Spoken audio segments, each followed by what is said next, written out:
E aí, tudo bem? Vinícius Cardoso, do Mundo dos Bancos, para mais um vídeo. Chegou o teu cartão Black. É que o mercado é um cartãozinho Black, ó. Chegou. E tu queres aprender a desbloquear esse teu cartão? Eu vou te explicar nesse vídeo o passo a passo completo de desbloqueio do teu cartãozinho do Mercado Pago. Lembrando que ele tem que estar aí, né, gente? Não vamos fazer esse desbloqueio com achismo. A gente precisa estar com o cartãozinho em casa. Vou colocar a telinha do meu celular e vamos conversar a respeito desse desbloqueio agora. Telinha aí. Pessoal, na hora já vai te mostrar aqui, ó, de desbloqueio incompleto, ó, escaneie o seu cartão Mercado Pago para começar a usá-lo. Por quê? Porque o Mercado Pago já entendeu que eu recebi o cartão. Ele tem um momento, a parte de rastreio dele, ele já sabe que o cartão foi entregue. Então, tu vai estar com essa opção aqui. Caso tu não tenhas, ó, tu vai apertar em mais e vai apertar a parte de cartões aqui, ó. Aí aqui, e tu vai clicar no cartão do Mercado Pago em cima e tu vai cair na tela dos cartões do Mercado Pago. E ele vai te mostrar, ó, desbloquear o seu cartão e use agora.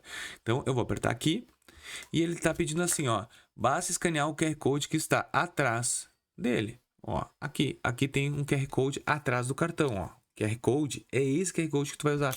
Ah, Vinícius, mas tem um QR Code aqui atrás. Não, não tem, ó. Parece um QR Code, mas não é. Então, o único é esse aqui. Tu vai colocar aqui, ó. Deixa ele só aumentar a nitidez.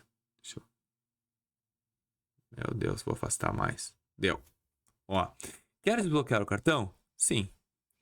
Crie uma senha para o seu cartão. Agora a gente cria uma senha. Ó, em alguns segundos seu cartão será desbloqueado. Agora eles vão tentar te empurrar um seguro. Vou botar não. Ó, parabéns, seu cartão físico está desbloqueado. O seu cartão virtual já está disponível para pagá-lo online. Ó, vou voltar ao início, tu viu que sumiu. Agora eu vou clicar na parte de cartões, ó. E tu pode ver que ele já está tudo desbloqueado. Eu já consigo utilizar na hora que eu desejar. Já consigo utilizar o meu cartãozinho do Mercado Pago. Tá pronto para uso, eu posso. Ele só não tem o sistema da gente poder adicionar ele no iOS ainda, acredito que futuramente vai poder, mas ele já está desbloqueado, a gente consegue usar.